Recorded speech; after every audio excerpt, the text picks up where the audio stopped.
साथियों, नमस्कार, सलाम और सत श्री अकाल। जैसा कि हमारी स्टोरी चल रही थी मैन ईटर टाइगर्स की, जिम कॉर्बेट पार्क के वो मैन ईटर टाइगर जिन्होंने की मैन ईटिंग की थी या मैन किलिंग की थी।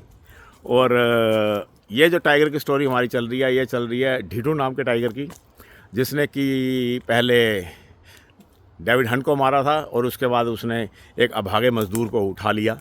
और उसके बाद में वो क्या हुआ, उसका कैसे हुआ है, मैं सब घटना चक्र कैसे चला है, मैं सब आपको बताता हूँ। तो दोस्त, जैसा कि मैंने आपको बताया कि वो सब नेपाली मज़दूर जो थे उन्होंने वेट की हुई उसकी कि वो लकड़ लेके आएगा और वो खाना बनाएंगे लकड़ जला करके। और जब वो आधे घंटे तक नहीं आया तो इकट्ठे होकर के गए, उन्होंने देखा वहाँ पे, और वहाँ पे उसकी चप्पल पड़ी मिली और दूर उन्हें कपड़ा नज़र आया। तो अंधेरा भी होने लगा था, 6 बज रहे थे और नवंबर का महीना था, हल्की हल्की ठंड भी थी। और ये बात जो है दोस्तों, ये है नवंबर 1985 की बात। और जगह थी वो खिनानोली का रेस्ट हाउस।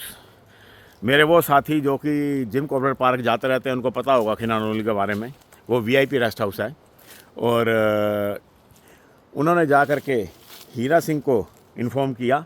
हीरा सिंह जो कि खिनानोली के रेंज ऑफिसर थे, उनको जाके बताया। उन्होंने वहाँ से 2 हथनियों को फिर इकट्ठा किया, 2 हथनी को लिया उन्होंने, और साथ में गार्ड लिए 2, और खुद भी, और करीब 15 आदमियों की एक पार्टी, सर्च पार्टी को बनाया।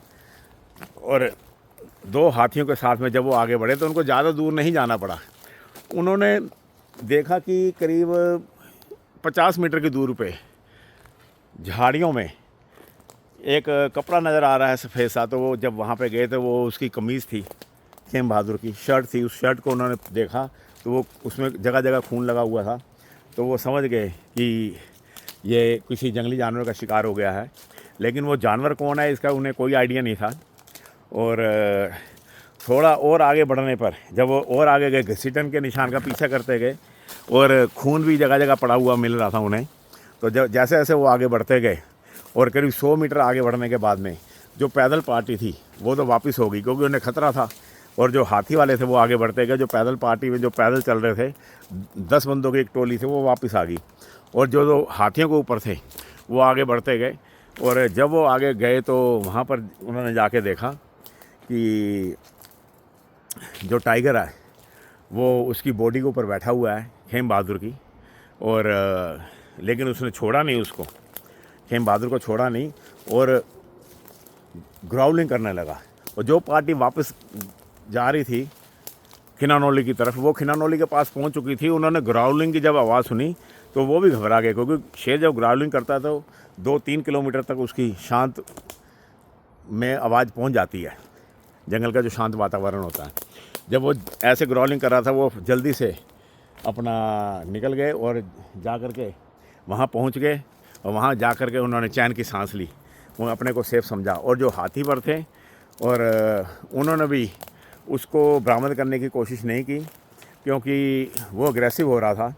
तो उन्होंने सोचा कि वो अगले दिन उसकी तलाश करेंगे, क्योंकि रात हो चली थी। और वो भी वापस आ गए। और अगले दिन सुबह फिर एक सर्च पार्टी बनाई गई। और सर्च पार्टी जब उस जगह पर पहुंची तो उससे और आगे जब वो गए तो उन्होंने वहाँ पर देखा कि स्टिल टाइगर वहाँ पे है, और बॉडी के नाम पर कुछ खास नहीं रह गया है। और वो पूरा का पूरा बॉडी को टाइगर खा गया। और उस गरीब की बॉडी के वर्णन करने की यहाँ पर ज़रूरत नहीं है। किसी माँ का बेटा, किसी बहन का भाई, जिसको बड़े लाड प्यार से माँ बाप ने पाला होगा, चाहे वो गरीब ही हो, लेकिन माँ बाप तो बड़े लाड प्यार से पालते हैं। और वो ज़मीन पर पड़ा हुआ है उसकी बॉडी, और आधे से ज़्यादा बॉडी खाई जा चुकी है। और टाइगर वहीं था, उसको फिर फायर करके भगाया गया और 2 हथनी के द्वारा उसका पीछा किया गया। और इस बार टाइगर ने ज़्यादा ग्राउलिंग करने की कोशिश नहीं की। वो साथी पहले उन्होंने ग्राउलिंग इसलिए करी होगी टाइगर ने कि वो भूखा था। और आपको पता है कि जब कोई भी जानवर भूखा होता है और उसको डिस्टर्ब किया जाए तो वो, मैंने आपको पहले भी बताया कि वो आप पर अटैक करने की कोशिश भी करता है, नाराज़गी दिखाता है। ऐसे ही उसने अपनी नाराज़गी दिखाई होगी तो छोड़ के ही आ गए। लेकिन इस बार वो उसका पेट भरा हुआ था और आधी बॉडी वो खा चुका था खीम बहादुर की। तो उसकी जो आधी बॉडी थी उसको बरामद करके वो लेकर के आए, और जब वो बरामद करके हाथी के ऊपर लेकर के आए तो ढीठू इतना ढीठ था कि वो उनके पीछे पीछे आने लगा। उनके पीछे पीछे आते आते वो पूरा खिनौनोली तक उसके पीछे आया और वहाँ आकर के ग्राउलिंग करने लगा, जैसे नाराज़गी दिखा रहा हो। खैर जो भी है, अब खिनालोनी में तो उन्होंने उसकी बॉडी को बरामद करके ले आए थे और हवाई फायर करके उन्होंने दोबारा वहाँ से उसको ढीठू को वहाँ से भगाया। लेकिन ढीठू ज़्यादा दूर नहीं गया और सामने ही एक झाड़ी में बैठ करके देखता रहा। उसका हल्का सा उसका जैसे कलर ऑरेंज कलर होता है तो वो थोड़ा थोड़ा सा ग्रीन झाड़ियों में दिख रहा था। खैर उसके बाद से जो हीरा सिंह थे, उन्होंने जो रेंज ऑफिसर थे, उन्होंने सबको कहा कि सब अपने जितने भी टूरिस्ट हैं और जितने भी और वर्कर हैं, कर्मचारी, सब अपने अपने कमरों में रहें आज की रात, और ये टाइगर इधर ही आसपास रहेगा ये। और खुद वो जीप लेकर के ढिकाला गए और वहाँ पे जाके सारी घटना चक्र बताया और फिर वापस आए। और लेकिन उस रात कोई ऐसी कोई घटना नहीं हुई और टाइगर रात को अंदर नहीं आया, और आया भी होगा तो पता नहीं चुपके से आके चला गया होगा, लेकिन कोई ऐसी कोई घटना नहीं हुई जिससे कि किसी को कोई नुकसान हो। अगले दिन जो हीरा सिंह थे और जो नोटियाल थे, ढिकाला गए रेंज ऑफिसर, इन दोनों ने वहाँ पर पिंजरे का इंतज़ाम करवाया और पिंजरा मंगवाया गया रामनगर से पिंजरा मंगवा करके वहाँ पर उसी जगह पर जहाँ पर कि खीम बहादुर के ऊपर में, जहाँ पे उसने लकड़ का बंडल बनाया था ले जाने के लिए, और वहीं पर जा कर के उन्होंने उस पिंजरे को लगाया और उसके अंदर उन्होंने जो भैंस का पाड़ा होता है, पाड़ा मतलब भैंस का जो बच्चा होता है, उसको बांधा। और उसको बांधने के बाद में उन्होंने देखा कि सामने ही ढीठू दूर कहीं उन्हें फिर नज़र आ रहा है।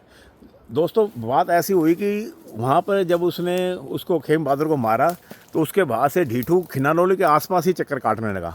वो उस एरिया को छोड़ के जा ही नहीं रहा था, जबकि उसका बहुत बड़ा इलाका था। कहाँ मोटा साल और कहाँ वो गेठे राव का जो पुल है, और उससे भी 2 किलोमीटर आगे तक उसका इलाका था। और लेकिन वो जब उसको वहाँ पे ईजी मीट मिलने लगा तो वो लगता है तीसरे अपने शिकार की फिराक में वहीं घूम रहा था। लेकिन ये सब सावधान थे, इसलिए उसको मौका ही नहीं मिला। तो रात के समय में वो उसके पिंजरे के आसपास घूमता रहा और उसके पैरों के निशान सुबह उन्होंने देखे, लेकिन उसने उसको भैंस के पाड़े को मारा नहीं। तो काफ़ी चालाक हो गया था वो। और लेकिन बहरहाल अगली रात को जो ढीठू था उसने उस भैंस के पाड़े को मार लिया, और जब उसको मारा और जब अंदर गया तो वो अंदर ट्रैप हो गया पिंजरे में। और जब वो पिंजरे में ट्रैप हो गया तो रात के 2 बजे उसकी दहाड़ों से सारा आसमान गूंज उठा। दिल को दहला लेने वाली दहाड़ों ने पूरा खिनौनोली जाग गया। और जो टूरिस्ट थे वो तो उठ के बैठ गए, और टूरिस्टों के साथ जो बच्चे आए थे वो अपनी माँ बाप की गोद में जा छुपे। और खिनानोली में उस समय दोस्तों जनरेटर होता था, जनरेटर से लाइट की व्यवस्था की जाती थी, और शाम को 3 घंटे के लिए जनरेटर चलता था। और आजकल तो सोलर लाइट है, लेकिन उस टाइम सोलर लाइट नहीं होती थी। 3 घंटे के लिए जनरेटर चलता था। तो अब उसके रात के 9 साढ़े 9 बजे जनरेटर को बंद कर दिया जाता था 10 बजे। अब इतना गहरा अंधकार था कि हाथ को हाथ नहीं दिख रहा है, और शेर की दहाड़ों से आसमान सारा थर्रा रहा है, ऐसा लग रहा है कि ज़मीन कहाँ पर रही है। और वो शेर अपनी आज़ादी को बचाने के लिए जंगले को टक्करें मार रहा था। और ऐसे में वो अपने आप को भी इंजर्ड कर सकता था या फिर भाग भी सकता था, कुछ भी हो सकता था। खैर बहरहाल सब ने यही सोचा कि सुबह के इंतज़ार किया जाए, और इतनी रात में वहाँ पे जाना ठीक नहीं है, क्योंकि टॉर्च की लाइट में वहाँ पे पहुँचना सही काम नहीं है। और दोस्तों ये नवंबर का जो महीना होता है, ये शेरों का मेटिंग सीज़न होता है। नवंबर से लेके मार्च तक का जो महीना होता है, ये जो 6 महीने 5 महीने का पीरियड होता है, ये शेरों का मेटिंग पीरियड होता है। और इस मेटिंग पीरियड में शेर एग्रेसिव हो जाते हैं अक्सर, जो मेल होते हैं। और वो जो खिनानोली था वहाँ, उसके जो पिंजरा था उसके आसपास में उन्होंने फीमेल टाइगर के पगमार्क भी देखे थे, मेल शेर ढीठू मेल टाइगर के साथ में। तो इस डर की वजह से वो रात को नहीं गए, क्योंकि हो सकता है वहाँ पे फीमेल टाइगर घूम रही हो, और ये भी हो सकता है कि फ़ीमेल टाइगर ट्रैप हो गई हो और ढीठू बाहर ही हो। तो इसलिए वो गए नहीं, उन्होंने सुबह होने का इंतज़ार किया। और जब वो सुबह की पहली किरण फूटी तो सनराइज़ होते ही वो वहाँ पे पहुँचे तो देखा कि शेरू अंदर ट्रैप हुआ पड़ा है, और शेरू नहीं, वो जो ढीठू है वो अंदर ट्रैप हुआ पड़ा है। और एक जो शेरनी है फीमेल, वो दूर सामने उन्हें बैठी हुई मिली, तो फायर करके उसको भगाया गया, हवाई फायर करे। और वो शेरनी तो एक नॉर्मल शेरनी थी, तो वो ढीठू की तरह ढीठ नहीं थी। 2-3 फायर करते ही वो भाग गई। और उसके बाद से एक कपड़े को ला करके और उस कपड़े से उस पिंजरे को ढका गया, ताकि शेरू को दिखाई देना ना बंद हो जाए और वो शांत हो जाए। और इस तरह शेरू शांत हुआ और उसको पकड़ करके फिर कानपुर के चिड़ियाघर में भेज दिया गया। और फाइनली जो ढीठू शेर था उसको इस तरह से पकड़ करके कानपुर के चिड़ियाघर में उम्र कैद दे दी गई।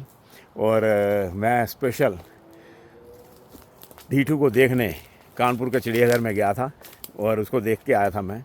और जिस तरह से वो शांत होकर के वहाँ पर बैठा था, लगता नहीं था कि इसने 2 बंदों की मैन किलिंग की है और दोनों को मारकर खाया भी है। खैर दोस्तों, ये तो थी ढीठू मैन ईटर टाइगर ऑफ खिनानोली की स्टोरी, और किस तरह से वो पकड़ा गया, और ये मैंने आपको सब बताया है। अब इसके बाद में एक और मैन ईटर टाइगर की आपको मैं स्टोरी बताऊंगा। और वो जो मैन ईटर टाइगर है वो भी जिम कॉर्बेट पार्क में ही इस्टेब्लिश हुआ था। और आप मेरे चैनल को सब्सक्राइब कर दो दोस्तों, और लाइक का बटन दबा दो। सत श्री अकाल और सलाम, अपना ख्याल रखना।